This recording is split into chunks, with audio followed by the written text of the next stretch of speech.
qiso dareen leh oo dhex martay gabar yaroo agoon ah u dhalatay waddanka Kuuriya iyo askari ka tirsanaa ciidamada Turkiya xilligii dagaalkii Kuuriya 1950-yadii.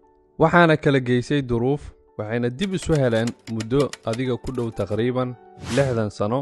qisadooda waxay soo jiidatay dad badan, waxaana laga sameeyey filim soo baxay 2017 waxaana loogu magac daray filimka Ayla The Daughter of War. Ayla gabadhii dagaalka. askariga iyo gabadha qofkay ahaayeen iyo qisada dhex martay ayaan kaga hadli doonaa muuqaalkan. waa anigoo Maxamed Aadam ah. ku soo dhawow YouTube channelka iyo Facebookga Mo Asset. mahadsanid. sidaan hore u sheegay, qisadan waxay dhacday xilligii dagaalkii Kuuriyada ee u dhaxeeyay waqooyiga iyo koonfurta Kuuriya. wuxuuna socday dagaalkaas inta u dhaxaysay 1950 ilaa 1953. labada dhinac South iyo North waxaa u kala saftay wadamo badan. waddanka Turkiya wuxuu ka mid ahaa wadamada dagaalka ka qayb qaatay. Turkiya wuxuu soo dirsaday ciidamo kumanaan ah. kumanaankaas ciidanka waxaa ka mid ahaa sarkaal lagu magacaabo Suleymaan wuxuusan ogeyn noloshiisa siday isu bedeli doonto. maalmo kadib markay ku jireen dagaalka, xilli ay dagaal ka soo baxeen, waxay si lama filaan ah waddada ugu arkeen gabar yar oo 5 jir ah oo markaas aad cabsi oga muuqata. Suleymaan gabadhii ayuu hab siiyey si ay ammaan u dareento, wuxuuna ku soo qaaday garabkiisa. gabadha wax aqoonsi ama lahayn, familkeeda wax u noolna waa ay waayeen. Suleymaan wuxuu go'aansaday inuu geeyo xerada ciidanka ay ku lahaayeen South Korea.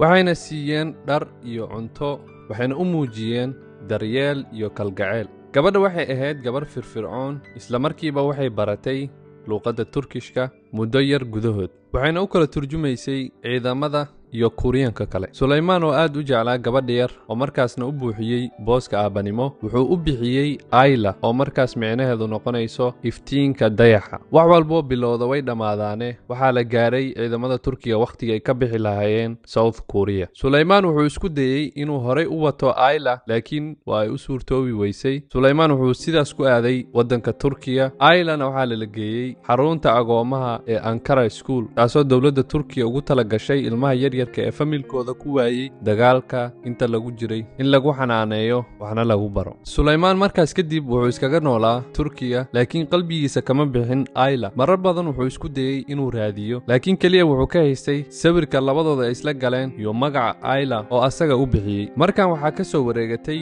muddo 60 sano ah. wuxuu jirsaday Suleymaan 85. wuxuu dib u bilaabay inuu raadiyo Ayla. wuxuu la xiriiray jaaliyadda South Korea ku nool Turkiya. jaaliyadda kiiska waxay u saartay guddiga waxay tageen South Korea, waxayna xog ka heleen safaaradda Turkiga ee ku taala South Korea. waxaana loo sheegay meesha iskuulka agoonta uu ku yaalay oo Ayla markii la geeyey. waxayna la kulmeen qayb ka mid ah ardaydii iskuulka dhigan jirtay oo weli wada xiriira. shakhsi ayay u wareysteen si ay u tixraacaan. muddo bil kadib waxay heleen nin yiri si fiican ayaan isu naqaanay gabadha yar ee Turkida keeneen iskuulka, waana wada xiriiri jirnay ilaa aan ka wada baxno iskuulka dugsiga dhexe. waxayna saaxiibo dhow ahaayeen gabar walaashay ah, waxayna la nooleed muddo 6 bilood ah. kadib ismaan arag, meeshay ku dambaysana ma aqaan. guddigu waxay weydiiyeen ninkaas in Ayla magac kale ay lahayd, wuxuuna yiri waxay leedahay magac kale, waa Kim Unja. guddigu waxay ku raadiyeen Ayla magaca ee la siiyey Kim Unja. kadib waxay heleen inay ku nooshahay magaalo lagu magacaabo Incheon iyo meesha ay ka shaqayso oo ah meel xanaanada carruurta ah. Ayla iskuulka markay ka baxday way guursatay, waxayna haysatay hal wiil iyo gabar uu dhalay wiilkeeda. waxaa la kulmay qof ka socda guddiga. waxaa loo sheegay Suleymaan inuu nool yahay uuna raadinayo, waxaana la tusay sawiradii. waxay dhahday sawiradan waa aniga.